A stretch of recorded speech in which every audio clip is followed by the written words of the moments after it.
3.0 प्रस्तावना।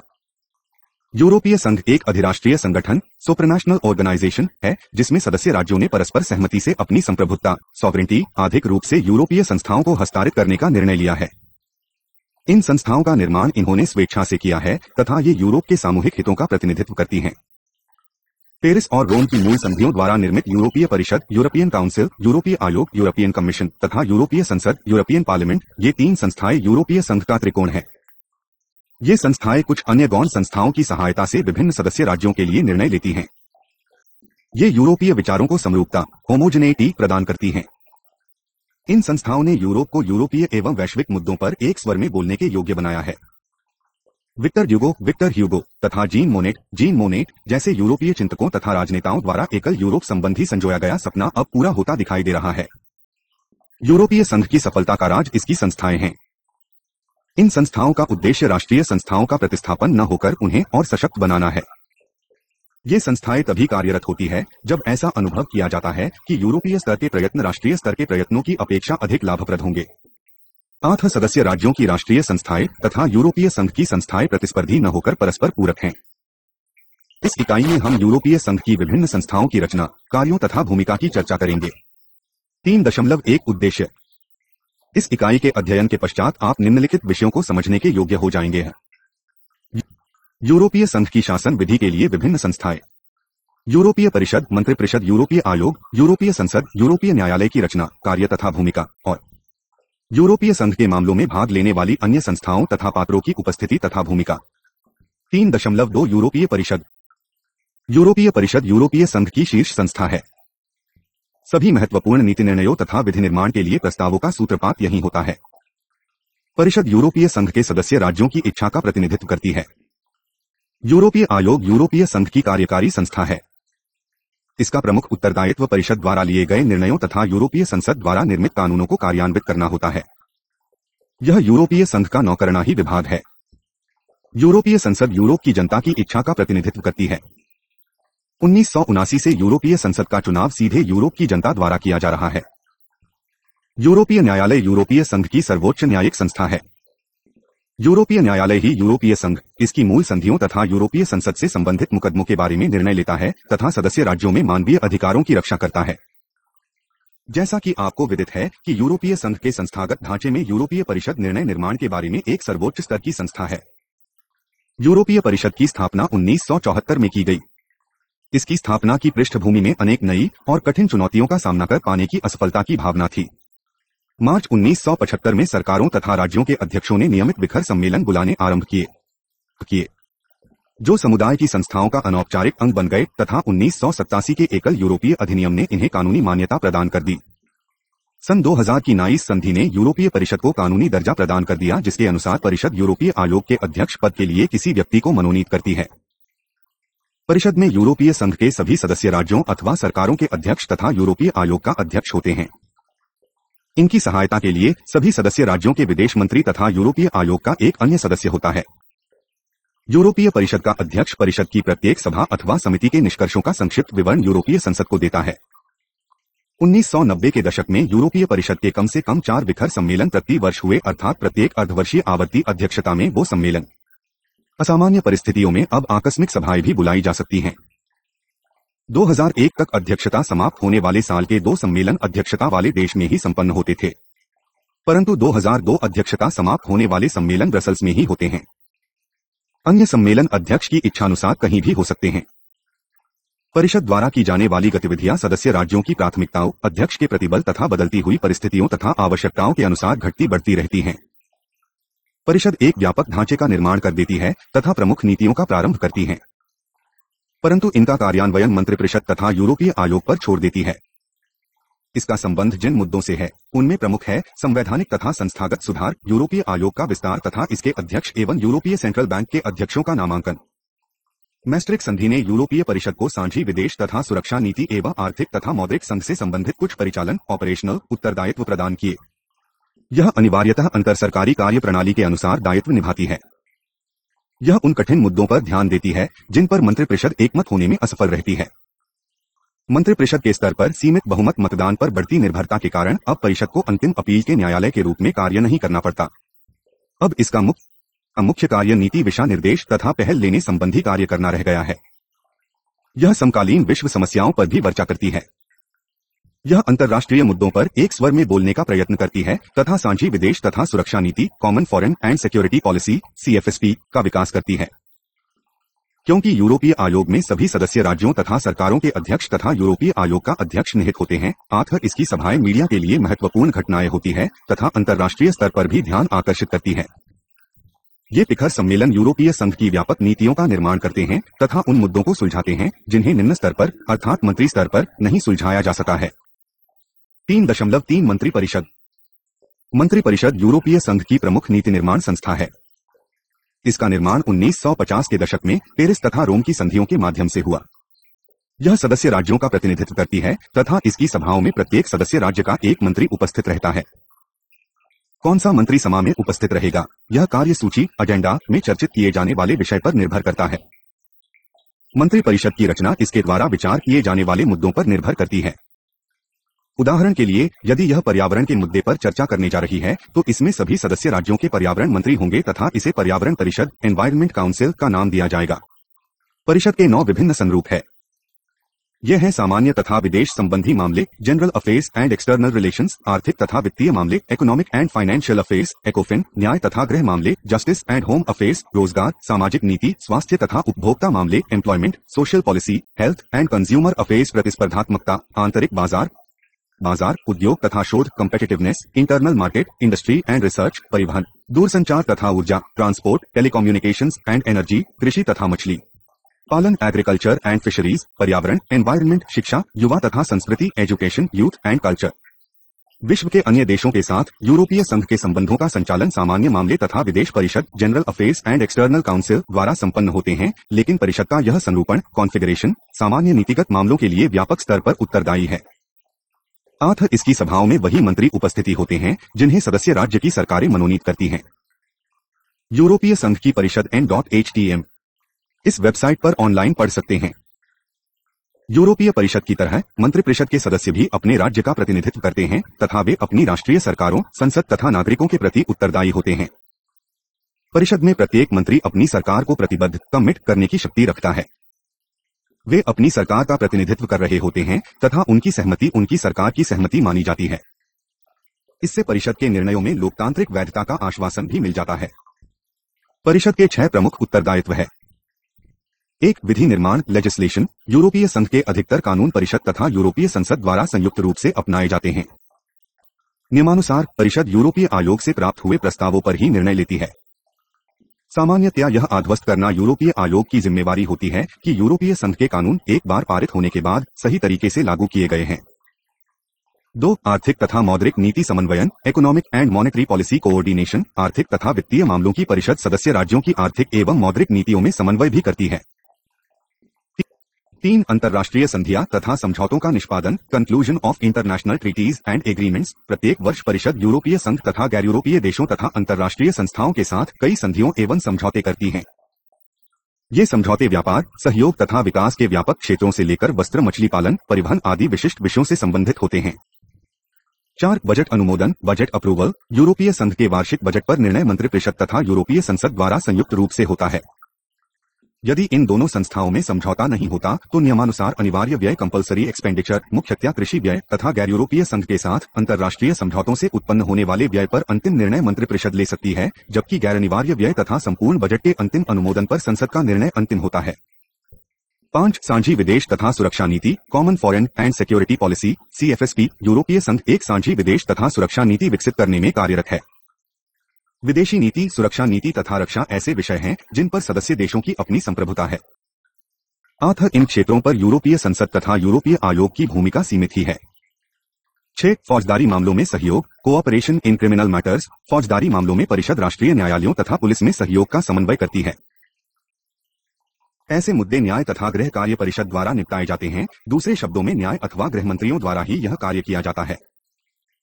इसका उद्देश्य यूरोपीय संघ के अंदर स्वतंत्रता, सुरक्षा तथा न्याय के एकल क्षेत्र की रचना करना है। यूरोपीय संघ की परिषद इस वेबसाइट पर ऑनलाइन पढ़ सकते हैं। परिषद की सहायता के लिए स्थायी प्रतिनिधियों की समिति कमिटी ऑफ परमानेंट रिप्रेजेंटेटिव्स कोरपर की व्यवस्था है, जिसमें ब्रसल्स विभिन्न देशों के यूरोपीय समुदाय में कूटनीतिज्ञ प्रतिनिधित्व के राजदूत अथवा उपायुक्त निहित होते हैं।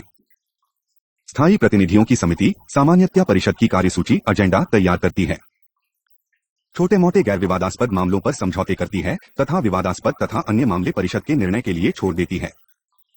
स्थायी प्रतिनिधियों की समिति के नीचे यूरोपीय संघ के सदस्य राज्यों के सरकारी पदाधिकारी होते हैं, जो कार्यकारी समूहों के स्तर पर समझौते करते हैं।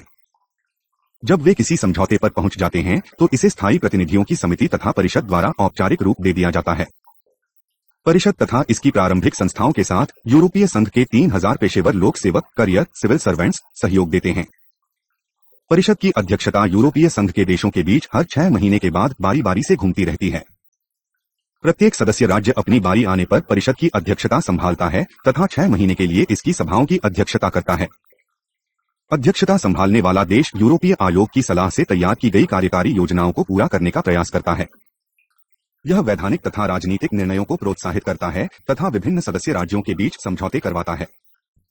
13 दिसंबर 2004 को यूरोपीय संघ के सदस्य राज्यों ने परिषद की अध्यक्षता से संबंधित प्रावधानों पर एक समझौता किया, जिसमें 2007 से 2020 तक अध्यक्षता के लिए समय सारणी शामिल है। नए यूरोपीय संविधान के अनुसार भविष्य में अध्यक्ष पद के लिए चुनाव 3 के समूह में होगा। प्रत्येक समूह में एक बड़ा तथा एक छोटा राज्य होगा तथा कम से कम एक नया सदस्य राज्य किया गया। सोलाना सांझी विदेश तथा सुरक्षा नीति का उच्च प्रतिनिधि हाई रिप्रेजेंटेटिव भी है तथा परिषद की ओर से गैर यूरोपीय संघ के देशों के साथ राजनीति वार्तालाप में भाग लेता है। परिषद में निर्णय मतों के आधार पर होते हैं। जिस देश की जनसंख्या जितनी अधिक होती है उसके उतने ही अधिक मत होते हैं, परंतु इन अंकों को कम जनसंख्या वाले राज्यों के साथ संतुलित किया जाता है। 1 जनवरी 2007 से परिषद में एक योग्य बहुमत मतदान 2 शर्तों के अनुसार निम्न फैसला हो गया। क सदस्य राज्यों के बहुमत द्वारा समर्थित, कई बार कुछ मामलों में 2/3 बहुमत भी हो सकता है। ख किसी भी मुद्दे पर कम से कम 255 मतों की सहमति, जो कुल मतों का 739% है। यही नहीं, कोई भी राज्य यह पूछ सकता है कि क्या लोकप्रिय मतदान संघ की जनसंख्या के 62% का प्रतिनिधित्व करता है। यदि इन दोनों शर्तों में से किसी भी शर्त को मान्यता न मिले तो यह निर्णय स्वीकृत नहीं माना जाएगा। 1 जनवरी 2007 से मतों का विभाजन इस प्रकार कुछ एक संवेदनशील विषयों जैसे सांझी विदेश तथा सुरक्षा नीति, कर प्रणाली, शरणागति तथा आप्रवासी नीति पर परिषद के निर्णयों में सर्वसहमति अनिवार्य है। इन विषयों पर प्रत्येक देश को वीटो का अधिकार है। अन्य अधिकतर विषयों पर परिषद सीमित बहुमत मतदान क्वालिफाइड मेजॉरिटी वोटिंग QMV के आधार पर निर्णय लेती है। 1 नवंबर 2004 से सीमित बहुमत मतदान का अर्थ है यदि आधे से अधिक सदस्य राज्य, कई विषयों पर 2/3 सदस्य राज्य किसी विषय का अनुमोदन करते हैं तथा इनके कुल मतों की संख्या न्यूनतम 232 होती है, जो कि कुल मतों का 72.3% होती है। इसके अतिरिक्त कोई भी सदस्य यह तथ्य सुनिश्चित करने के लिए भी कह सकता है कि मतों की यह संख्या यूरोपीय संघ की कुल जनसंख्या के कम से कम 62% का भी प्रतिनिधित्व करता हो। यदि इसमें किसी प्रकार की कमी पाई जाती है तो उस विषय प्रस्ताव को स्वीकार नहीं किया जा सकता। 3.4 The European Commission EC यूरोपीय आयोग किसी अंतर्राष्ट्रीय संस्था के सचिवालय से कहीं बढ़कर है। यह यूरोपीय संघ का कार्यकारी अंग है। यह परिषद तथा संसद के निर्णयों को लागू करने के लिए उत्तरदायी है। इसका कार्य संपूर्ण यूरोपीय संघ के हितों का प्रतिनिधित्व करना तथा उन्हें कायम रखना है। परिषद तथा संसद की तरह इसकी स्थापना भी 1950 के दशक की मूल संधियों के माध्यम ही से हुई थी। आयोग राष्ट्रीय सरकारों से स्वतंत्र होता है। 1 मई 2004 तक यूरोपीय आयोग के 20 सदस्य थे, जिनमें फ्रांस, जर्मनी, इटली, स्पेन तथा ब्रिटेन के 2-2 प्रतिनिधि तथा बाकी सभी सदस्य राज्यों का एक प्रतिनिधि था। 1 मई 2004 के बाद 10 नए राज्यों के प्रवेश के बाद यूरोपीय आयोग अब प्रत्येक सदस्य राज्य से एक आयुक्त से मिलकर बनता है। सदस्य राज्य पहले मिलकर फैसला करते हैं कि आयोग का अध्यक्ष किसे बनाया जाए। इसके बाद इस प्रस्तावित अध्यक्ष को यूरोपीय संसद द्वारा अनुमोदित किया जाता है।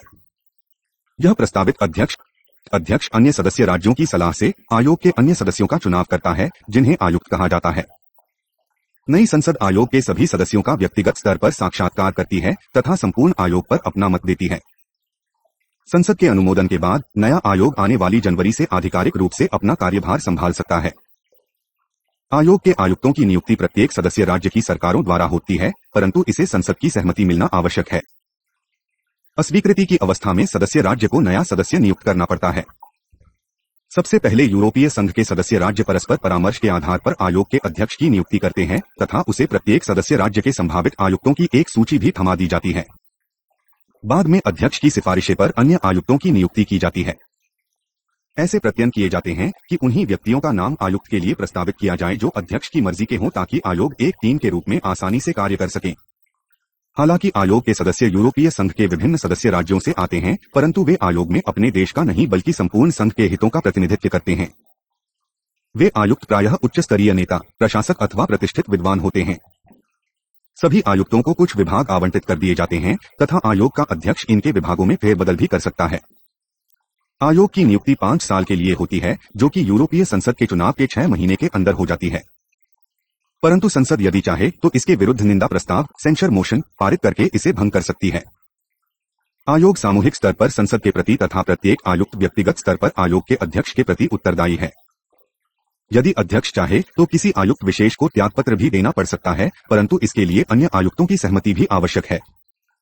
आयोग का दिन प्रतिदिन का कार्य प्रशासनिक पदाधिकारियों, विशेषज्ञों, अनुवादकों, दुभाषियों तथा सचिवालय स्टाफ द्वारा संपन्न होता है। इसके लिए आयोग में लगभग 25,000 यूरोपीय पदाधिकारी हैं। आयोग का मुख्यालय ब्रसल्स में है, परंतु इसके कुछ कार्यालय लक्जमबर्ग में भी हैं। यूरोपीय संघ के प्रतिनिधि सभी राज्यों तथा विश्व की महत्वपूर्ण राजधानियों में भी हैं। इसकी सभा सप्ताह में एक बार, अधिकतर बुधवार, ब्रसल्स में होती है। कार्यसूची पर प्रत्येक विषय उस विभाग से संबंधित आयुक्त द्वारा प्रस्तुत किया जाता है तथा आयोग एक टीम के रूप में उस पर सामूहिक निर्णय लेता है। यूरोपीय आयोग संसद के सभी सत्रों में उपस्थित रहता है, जहां उसे अपने कार्यक्रमों एवं नीतियों का स्पष्टीकरण तथा कानूनी दृष्टि से औचित्य देना पड़ता है। इसके अतिरिक्त इसे यूरोपीय संसद के सदस्यों द्वारा पूछे गए मौखिक अथवा लिखित प्रश्नों का उत्तर भी देना पड़ता है। आयोग के स्टाफ को विभागों के आधार पर संगठित किया गया है, जिसे मुख्य निदेशक के निर्देशालय, डायरेक्टोरेट जनरल (डीजी) तथा सेवाएं, सर्विसेज कहा जाता है। प्रत्येक मुख्य निदेशक के निदेशालय एक विशिष्ट नीति क्षेत्र, पॉलिसी एरिया के लिए उत्तरदायी होता है। इसके अध्यक्ष को मुख्य निदेशक, डायरेक्टर जनरल कहा जाता है, जो आयुक्तों के प्रति उत्तरदायी होते हैं। व्यापक समन्वय मुख्य निदेशक के निर्देशालय द्वारा प्रदान किया जाता है, जिसका अध्यक्ष सेक्रेटरी जनरल होता है, जी सीधे आयोग के अध्यक्ष के प्रति उत्तरदायी होता है। अधिकतर विधि प्रस्तावों का मसौदा, ड्राफ्ट लेजिस्लेटिव प्रोपोजल्स, मुख्य निदेशक के निर्देशालय के द्वारा तैयार किया जाता है, परंतु इन्हें आधिकारिक रूप तभी मिल पाता है यदि आयोग अपनी साप्ताहिक सभाओं में इनको स्वीकार कर ले। जब एक प्रस्ताव पूर्ण रूप से तैयार हो जाता है तो इसे आयोग की अगली सभा की कार्यसूची में रख दिया जाता है। यदि 25 आयुक्तों में से 13 आयुक्त उस प्रस्ताव को अपना समर्थन दे देते हैं तो इसे स्वीकार कर लिया जाता है और इसे संपूर्ण आयोग का बिना शर्त समर्थन माना जाता है। इसके बाद इस प्रस्ताव को यूरोपीय परिषद तथा यूरोपीय संसद के विचार के लिए भेज दिया जाता है। European commission, how the European union workers your guide to the EU institutions, Luxembourg office for official publications of the European communities, 2005, पृष्ठ 23 से 24। 3 अप्रैल 2001 आयोग के कार्य। यूरोपीय आयोग के मुख्यतः 4 कार्य हैं। क, यूरोपीय संसद तथा परिषद के समक्ष विधि निर्माण संबंधी प्रस्ताव रखना आयोग के पास पहल का अधिकार है। यूरोपीय विधि निर्माण के लिए प्रस्ताव तैयार करने का एकमात्र अधिकार इसी का है जिन्हें यह परिषद तथा संसद के समक्ष प्रस्तुत करता है। आयोग संघ के स्तर पर किसी भी विधि निर्माण का प्रस्ताव तभी पेश करता है जब वह आध्वस्त हो जाए कि समस्या का निवारण राष्ट्रीय अथवा स्थानीय स्तर पर संभव नहीं है। इस सिद्धांत को पूरक सिद्धांत कहा जाता है। जब आयोग इस निष्कर्ष पर पहुंच जाए कि संघ के स्तर पर कानून आवश्यक है, तभी इसके लिए प्रस्ताव तैयार किया जाता है। ख, यूरोपीय संघ की नीतियों तथा बजट को प्रबंधित तथा कार्यान्वित करना यूरोपीय संघ के कार्यकारी अंग के रूप में आयोग यूरोपीय संघ की नीतियों, कार्यक्रमों तथा बजट के प्रबंधन तथा कार्यान्वयन के लिए उत्तरदायी है। हालांकि अधिकतर व्यय राष्ट्रीय तथा स्थानीय निकायों द्वारा किया जाता है, परंतु आयोग कोर्ट ऑफ ऑडिटर्स की सहायता से इस पर नजर रखता है। यूरोपीय संसद आयोग को बजट के अनुसार व्यय करने का आदेश तभी देता है जब यह कोर्ट ऑफ ऑडिटर्स की वार्षिक रिपोर्ट से संतुष्ट हो। आयोग का कार्य संसद तथा परिषद द्वारा पारित नीतियों का प्रबंधन करना है, जैसे साझी कृषि नीति, प्रतिस्पर्धा नीति आदि। ग, यूरोपीय कानून यूरोपीय न्यायालय के साथ मिलकर लागू करना आयोग संधियों के संरक्षक के रूप में भी कार्य करता है। यूरोपीय न्यायालय तथा आयोग दोनों मिलकर इस बात को सुनिश्चित करते हैं कि यूरोपीय संघ के कानून सभी सदस्य राज्यों में सही ढंग से लागू हों। यदि उन्हें यह पता लगता है कि कोई सदस्य राज्य यूरोपीय संघ के कानूनों को लागू नहीं कर रहा है और अपनी कानूनी जिम्मेदारी नहीं निभा पा रहा, तो आयोग उसके लिए दोष निवारक कदम उठाता है। इसमें सबसे पहले जो प्रक्रिया आरंभ की जाती है उसे अतिक्रमण प्रक्रिया, इन्फ्रिंजमेंट प्रोसीजर कहा जाता है। इसके अंतर्गत संबंधित सरकार को एक आधिकारिक पत्र भेजा जाता है जिसमें यह स्पष्ट किया जाता है कि आयोग उस देश को यूरोपीय संघ के कानून का उल्लंघन करने का दोषी क्यों मानता है तथा एक निश्चित अवधि के भीतर इस पत्र का जवाब मांगा जाता है। यदि यह प्रक्रिया असफल हो जाती है तो आयोग इसे यूरोपीय न्यायालय को सौंप देता है, जिसे इस संदर्भ में दंड देने का अधिकार है। न्यायालय के निर्णय सदस्य राज्यों तथा यूरोपीय संघ की अन्य संस्थाओं पर बाध्यकारी है। वैश्विक मंचों पर यूरोपीय संघ का प्रतिनिधित्व आयोग अंतर्राष्ट्रीय मंच पर यूरोपीय संघ का प्रतिनिधित्व करता है। यह वैश्विक मंचों जैसे विश्व व्यापार संगठन पर सदस्य राज्यों को संवेद स्वर में बोलने के योग्य बनाता है। इसके अतिरिक्त आयोग यूरोपीय संघ की ओर से अंतर्राष्ट्रीय समझौते तथा संधियों पर बातचीत करने के लिए भी उत्तरदायी है। The European union workers your guide to EU institutions पृष्ठ 22। 3.5 यूरोपीय संसद। यूरोपीय संसद की स्थापना 1962 में यूरोपीय कोयला तथा इस्पात समुदाय European coal and steel community के लिए असेंबली के रूप में हुई थी। इसे यूरोपीय संसद का नाम 1962 में दिया गया, जिसे 1986 में औपचारिक रूप से अपनाया गया। 1979 तक यूरोपीय संसद के प्रतिनिधियों को सदस्य राज्यों की राष्ट्रीय संसदों द्वारा मनोनीत किया जाता था, परंतु 1979 के बाद से ये प्रतिनिधि यूरोपीय संघ के नागरिकों द्वारा प्रत्यक्ष रूप से 5 साल की अवधि के लिए चुने जाते हैं। इन चुनावों ने इसे प्रजातांत्रिक वैधता प्रदान की है। यूरोपीय संसद का अधिष्ठान स्ट्रासबोर्ग फास्ट में है, जहां इसकी परिपूर्ण बैठकें होती हैं। हालांकि इसकी समितियों की बैठकें तथा अन्य अधिक सत्र ब्रसेल्स में भी संपन्न होते हैं। संसद का सचिवालय लक्जमबर्ग में है। इस संसद की 3 प्रकार की समितियां हैं। संसद के वैधानिक कार्यों का केंद्र बिंदु 20 स्थायी समितियों है। इसके अलावा कुछ अन्य अस्थायी समितियों तथा जांच समितियों भी होती है। यूरोपीय संसद की रचना का आधार राजनीतिक समूह है, न कि सदस्य राज्यों के प्रतिनिधि। संसद में ये राष्ट्रीय प्रतिनिधि मंडल के रूप में न बैठकर पारराष्ट्रीय राजनीतिक समूह ट्रांजिशनल पॉलिटिकल ग्रुप्स के आधार पर बैठते हैं। European People's Party, Christian Democrats, and European Democrats, EPPD, Socialist Group, PIS, Alliance of Liberals and Democrats for Europe, ALD/Green/European Free Alliance, Green/EFA, European United Left Nordic Green Left, SGU/NGL. Independent/Democracy. Democracy, IND/DEM, Union for Europe of the Nations, UEN.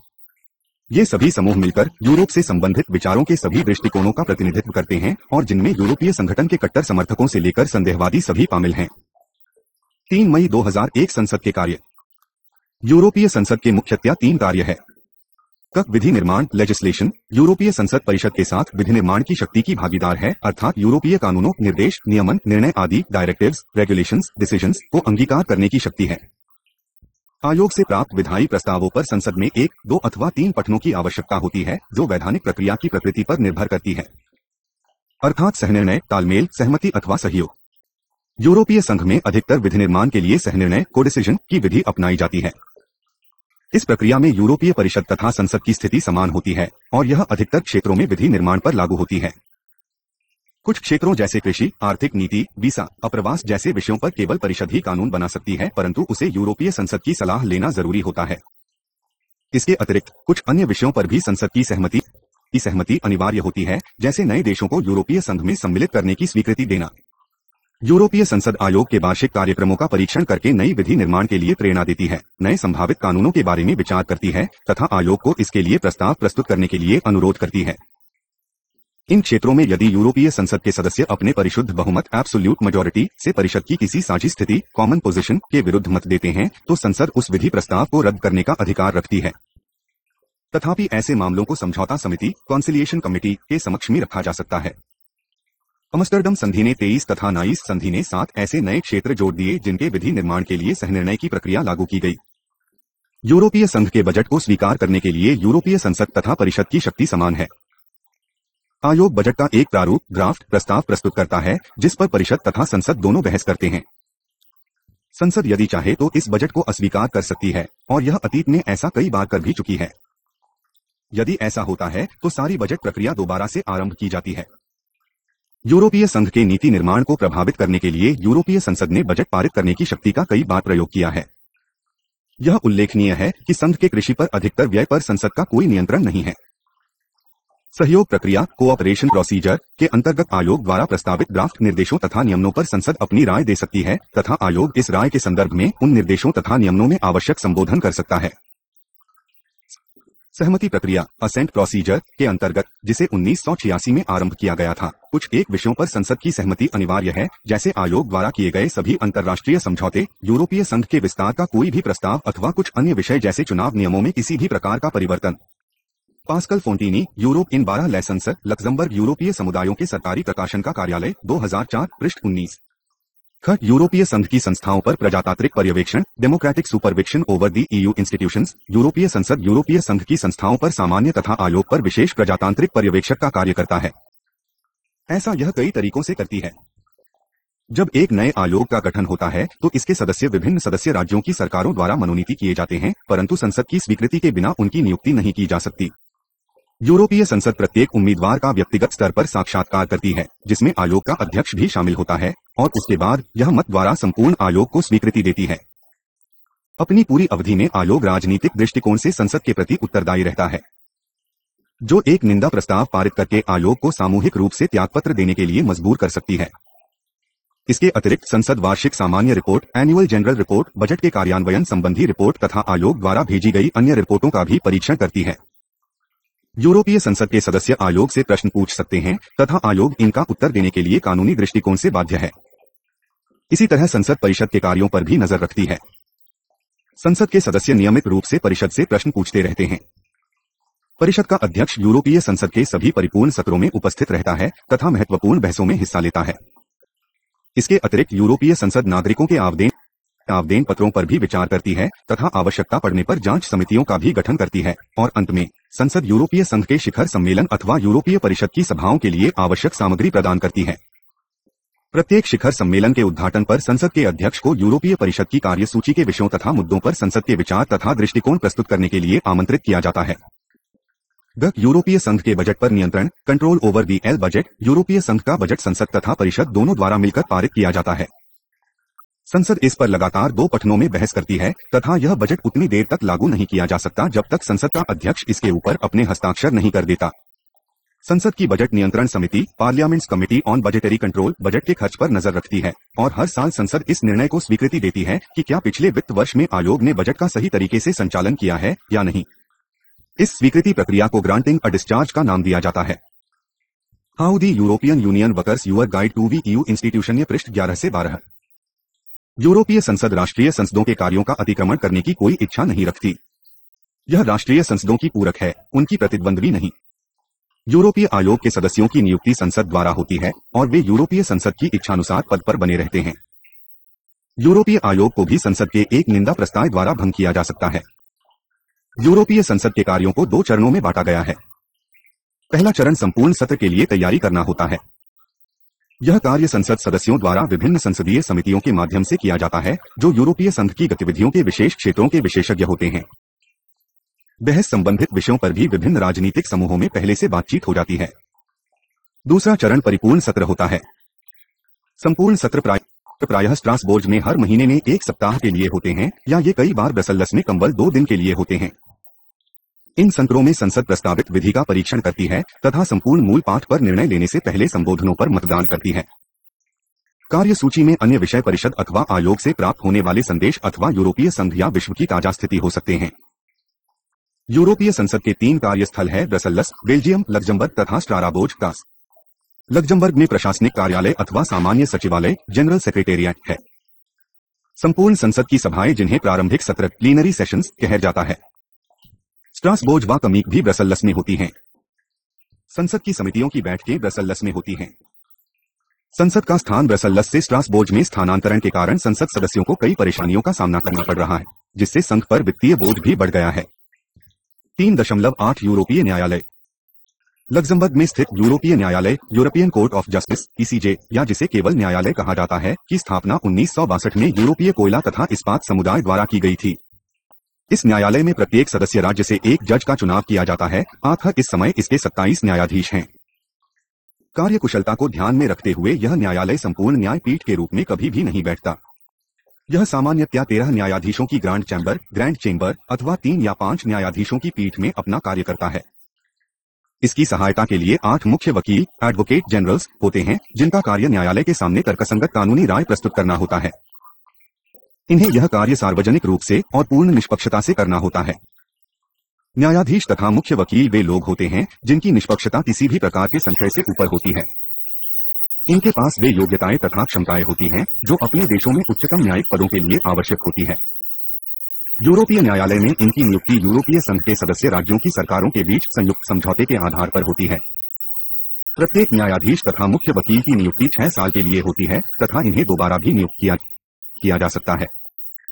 ये न्यायाधीश अपने में से किसी एक को 3 साल की अवधि के लिए न्यायालय का अध्यक्ष चुनते हैं, जिसका नवीनीकरण किया जा सकता है। अध्यक्ष न्यायालय के कार्य तथा इसके स्टाफ को आवश्यक निर्देश देता है तथा न्यायालय की महत्वपूर्ण पेशियों तथा विचार विमर्श की अध्यक्षता करता है। न्यायालय यूरोपीय संघ के कानूनों तथा यूरोपीय संघ की विभिन्न संधियों की व्याख्याओं से संबंधित मुकदमों की सुनवाई करता है तथा फैसले सुनाता है। यह संघ की संस्थाओं से संबंधित मुकदमों की सुनवाई भी करता है। कोई भी सदस्य राज्य अथवा इसके नागरिक न्यायालय में अपना मुकदमा डाल सकते हैं। यूरोपीय संसद की तरह यूरोपीय न्यायालय भी राष्ट्रीय न्यायालयों के कार्यों को परिपूर्ण करता है। यह उनके कार्य क्षेत्र को किसी भी तरह से कम नहीं करता। यूरोपीय न्यायालय का कार्य यह आश्वस्त करना है कि यूरोपीय संघ के कानून सभी सदस्य राज्यों में समान रूप से लागू हो तथा इनकी समान व्यवस्था की जाए। यह इस बात का भी ध्यान रखता है कि एक ही विषय पर विभिन्न राष्ट्रीय न्यायालय अलग अलग व्याख्याएं न दें। न्यायालय इस बात पर भी ध्यान रखता है कि सदस्य राज्य तथा संस्थाएं यूरोपीय संघ के कानूनों का अनुपालन करें जो राष्ट्रीय कानूनों से ऊपर होते हैं। यूरोपीय न्यायालय यूरोपीय संघ के सदस्य राज्यों, संघ की संस्थाओं, व्यावसायिकों तथा व्यक्तियों के बीच कानूनी झगड़ों को सुलझाने की शक्ति रखता है। यूरोपीय न्यायालय के पास आने वाले मुकदमों की संख्या अत्यधिक होने के कारण इसकी सहायता करने के लिए 1989 में एक प्रथम दृष्टया न्यायालय कोर्ट ऑफ फर्स्ट इंस्टेंस की स्थापना की गई। यह न्यायालय जो यूरोपीय न्यायालय के साथ संबंधित है, यूरोपीय संघ के नागरिकों, कंपनियों तथा संगठनों तथा प्रतिस्पर्धा कानून से संबंधित मुकदमों पर भी निर्णय देता है। यूरोपीय न्यायालय तथा प्रथम दृष्टया न्यायालय दोनों का एक अध्यक्ष होता है जो अपने साथी न्यायाधीशों द्वारा 3 वर्ष की नवीनीकृत अवधि के लिए चुना जाता है। इसके अतिरिक्त यूरोपीय लोक सेवा ट्रिब्यूनल नाम से एक नई न्यायिक संस्था स्थापित की गई है जिसका कार्य यूरोपीय संघ तथा इसकी नागरिक सेवाओं के बीच झगड़ों को सुलझाना है। इस न्यायालय में 7 न्यायाधीश हैं तथा यह प्रथम दृष्टया न्यायालय के साथ संबद्ध हैं। यूरोपीय न्यायालय उन सभी मुकदमों के बारे में निर्णय देता है जो इसके समक्ष प्रस्तुत किए जाते हैं। इसके सामने जिस तरीके के मुकदमे आते हैं वे मूलतः 4 प्रकार के हैं। प्रारंभिक निर्णय के आधार पर संप्रेषित मुकदमे, दायित्व बटा इकरार पूरा न करने की असफलता के विरुद्ध कार्यवाही, निराकरण एनलमेंट के विरुद्ध कार्यवाही, कार्य न करने के विरुद्ध कार्यवाही। प्रत्येक सदस्य राज्य के राष्ट्रीय न्यायालय इस बात के लिए उत्तरदायी है कि यूरोपीय संघ के कानून उस देश में रसीद ढंग से लागू हो। तथापि ऐसा भी संभव है कि विभिन्न देशों के न्यायालय कानून की व्याख्या भिन्न प्रकार से करें। इस परिस्थिति से बचने के लिए एक प्रारंभिक निर्णय प्रक्रिया का प्रावधान किया गया है जिसके अनुसार यदि किसी राष्ट्रीय न्यायालय को यूरोपीय संघ के किसी कानून की व्याख्या अथवा वैधता के बारे में शंका हो तो वह यूरोपीय न्यायालय से सलाह मांग सकता है। यह सलाह प्रारंभिक निर्णय प्रीलिमिनरी रूलिंग के रूप में दी जाती है। यदि यूरोपीय आयोग को यह विश्वास हो जाए कि कोई सदस्य राज्य यूरोपीय संघ के कानूनों के अंतर्गत अपने दायित्वों को पूरा नहीं कर रहा है तो वह इसके विरुद्ध कार्यवाही आरंभ कर सकता है। यह कार्यवाही किसी दूसरे सदस्य राज्य द्वारा भी आरंभ की जा सकती है। न्यायालय इन आरोपों की जांच करता है तथा अपना निर्णय देता है। यदि अभियुक्त सदस्य राज्य दोषी सिद्ध हो जाता है तो उसे स्वयं को सही मार्ग पर लाना होता है। और यदि न्यायालय को ऐसा लगता है कि सदस्य राज्य ने इसके निर्णय का पालन नहीं किया है तो यह उस देश पर जुर्माना लगा सकता है। इसके अतिरिक्त यदि कोई सदस्य राज्य, परिषद, यूरोपीय आयोग अथवा संसद अनुभव करते हैं कि यूरोपीय संघ का कोई कानून अवैध है तो वे न्यायालय को उसे रद्द करने के लिए अनुरोध कर सकते हैं। रद्द करने की यह मांग यूरोपीय संघ के किसी नागरिक द्वारा भी उठाई जा सकती है जो न्यायालय को किसी कानून को रद्द करने का अनुरोध इस आधार पर कर सकता है कि वह उन्हें व्यक्तिगत रूप से प्रतिकूल ढंग से प्रभावित कर रहा है। यदि न्यायालय इस निष्कर्ष पर पहुंचता है कि किसी कानून विशेष को सही तरीके से नहीं अपनाया गया और वह यूरोपीय संघ की संधियों के प्रावधानों के विरुद्ध है तो वह इसे असंवैधानिक घोषित कर सकता है। अंत में यदि यूरोपीय संसद, परिषद, यूरोपीय आयोग किन्हीं परिस्थितियों में कुछ निर्णय लेने में असफल रहते हैं तो कोई भी सदस्य राज्य, यूरोपीय यूनियन की संस्था, नागरिक अथवा कंपनी न्यायालय को शिकायत कर सकते हैं तथा उनकी इस असफलता को आधिकारिक तौर पर दर्ज करवा सकते हैं। दी कोर्ट ऑफ जस्टिस पर ऑनलाइन पढ़ सकते हैं। 3.7 अन्य संस्थाएं तथा पात्र। उपरोक्त संस्थाओं के अतिरिक्त यूरोपीय संघ, European court of auditors, European court of auditors (ECA), European ombudsman, European ombudsman (EO), European central bank, European central bank (ECB), European निवेश bank, European investment bank (EIB), आर्थिक तथा सामाजिक समिति, economic and social committee (ESCAPE), क्षेत्रों की समिति, committee of the regions (COAR) आदि अनेक संस्थाएं हैं जिनका संक्षिप्त वर्णन यहाँ किया जा रहा है। यूरोपियन कोर्ट ऑफ ऑडिटर्स यूरोपीय संघ तथा इसकी संस्थाओं द्वारा किए गए खर्चा की जांच करता है तथा अपनी रिपोर्ट यूरोपीय संघ संसद को देता है। इस लेखा परीक्षण का उद्देश्य यूरोपीय संसद द्वारा मंजूर फंड के दुरुपयोग को रोकना तथा कार्यकुशलता बनाए रखना है। ओम्बड्समैन का कार्य यूरोपीय संघ की संस्थाओं के विरुद्ध आम नागरिकों तथा सदस्य राज्यों की शिकायतें सुनना है। यह यूरोपीय संघ की संस्थाओं तथा निकायों में कुप्रशासन की शिकायतों की जांच करता है। फ्रैंकफर्ट में स्थित यूरोपियन सेंट्रल बैंक यूरोपीय संघ की मौद्रिक नीतियों को नियमित करता है।